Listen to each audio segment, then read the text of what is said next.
Hey guys, what's going on? Today I'm just going to bring you a video talking about my EDH deck. It's a band deck running Derevi as the commander right here. If you don't know, it's a sick card. It can come out for the same cost every time you cast it, so you don't have that annoying extra 2 mana that you have to pay for all the other commanders.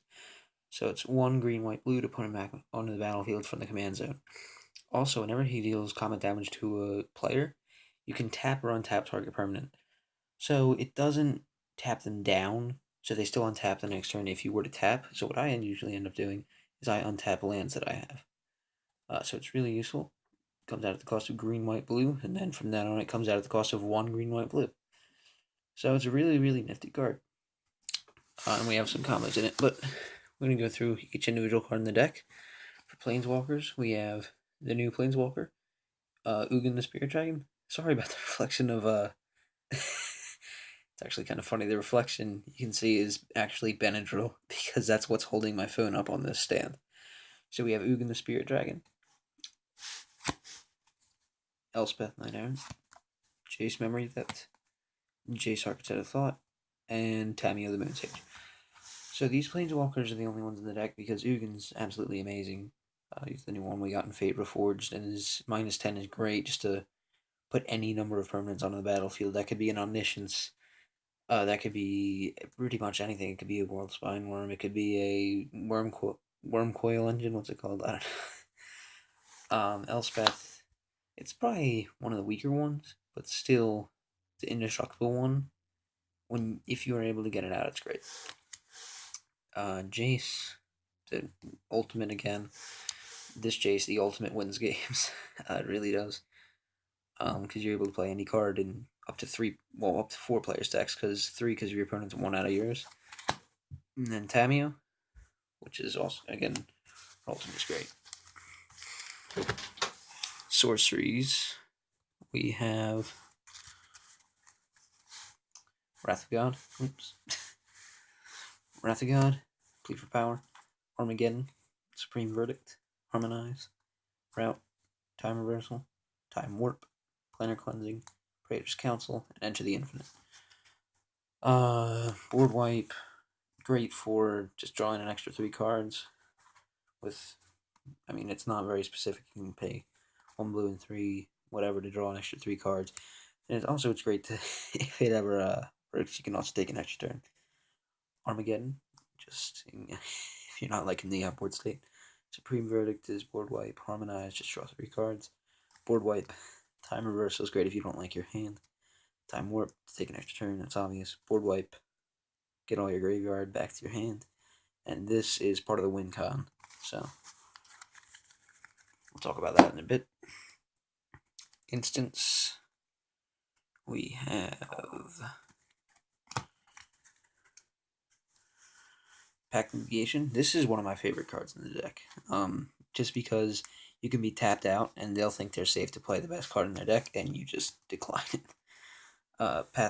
If you didn't know, it's a 0 cost to counter a spell, but you got to make sure you have 5 untapped mana at your next upkeep.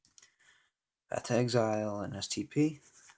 Crop Rotation, Condemn, Brainstorm, obviously, Arcane Denial, Cyclonic Rift. This card is an absolute beast.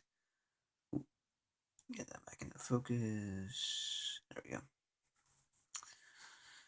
Dissipate, Blue Sun Zenith, Court of Calling, White Sun Zenith, Sphinx's Rev, Aether Spout. This card I really didn't like in the deck up until I played Kalia. So this card is great for dealing with Kalia decks. And Fall the Gavel. Running quite a few counter spells. So you might want to. Again, this isn't like the end all be all deck tech. You can alter the deck any way you want to make it better. I'm by no means an expert. Monastery Siege. Monastery Siege. I said that right. It's one of my favorite enchantments from the new set because it's basically draw 2 cards, then discard 1 for 3 costs. So get it out early in the game, and you can really affect the way you're playing. Ristic Study, obviously. True Conviction is just great if you really have to win by creatures. Will of Ideas, get some extra cards. Thought Reflection, get some extra cards. And this card is awesome. There should be no blue deck without omniscience. Oh, I mean, maybe some. But and artifacts, quite a few. Soul Ring, Mana Vault, Top, Skull Clamp, Amulet of Vigor. This is one of the ones in the new Commander set that I absolutely love. This is an extra sword of your opponent. I really don't run too many. I don't even know if I have any equipment spells in this deck. I just love it to take other people's swords. The 3 medallions for the deck. So Emerald, Pearl, and Sapphire. Chromatic Lantern, Thran Dynamo, Navinural's Disc, Vidal Canari, and Planet Portal. This card isn't the best, but I mean, it's consistent. That's what I like about it. Now for the creatures, the many, many, many creatures. We have got Kataki War's Wage, which I'll only play if I'm playing against like an Ulamog deck or something like that. Because, you know, this deck does have quite a few artifacts. Grand Abolisher, this card is an all-star in this deck because they pretty much cannot counter your spells. Genesis Hydra, I liked. Augury Adept, I like. Laboratory Maniac, so that's the win con. Him and, what's it called? Enter the Infinite. Again, there's other ways to do it, but this is the main one because usually you play Omniscience to get into the Infinite, and then the win con, it usually works out pretty well. Guildspire Avenger to destroy any creatures, really. Thassa, God of the Sea, which is just a great card. Eternal Witness to get back any win cons we need. Lifeblood Hydra, another great card from the new Commander set. Heliod, Clever Impersonator. Reform, this card I was iffy about at first, but then I played it in a game, it was just really fun. Same with Perplexing Chimera. Once this card gets out, it doesn't draw a lot of hate, but it draws a lot of attention because it's not really expected to be in your deck. So if you want to read right there. So that goes to whatever player had the big spell, so then you got to be careful about what you cast. Krufix, Prophet of Krufix, I really like the variants they did in the most recent, what's it called? Not Dual Deck, but, Clashback. Archon of Justice, Sun Titan, Consecrated Sphinx, Soul of New Phyrexia, Phyrexian Ingester, Nova Blastworm, Devolvian Primordial, Artisan of Kozilek, and Ginja Taxius, which is great. Now we have lands. For basic lands, we have 3. So we have plains and 2 islands. Not much to say there.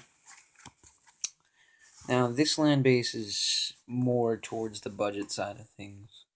That's why there's not too many great things. 2 depletion lands. Vivid Creek and Vivid Grove. Temple Planning Scry, Reflecting Pool, City of Brass, Sunpetal Grove, Timbenalia, Mossmore Bridge, Temple of False God, Magosi. So, I don't know why I'm playing that, but Homeward Path, Selesnya Sanctuary, Temple of Mystery, Hinterland Harbor, Glacial Fortress, Reliquary Tower, Zorius Chancery, Seaside Citadel, and a Command Tower. So that's the deck, guys. Hope you enjoyed this video. If you did, you should check out my channel. This actually might be the first video on there. So, hope you really enjoyed it. Hope you give the channel a chance. And I'll see you next time.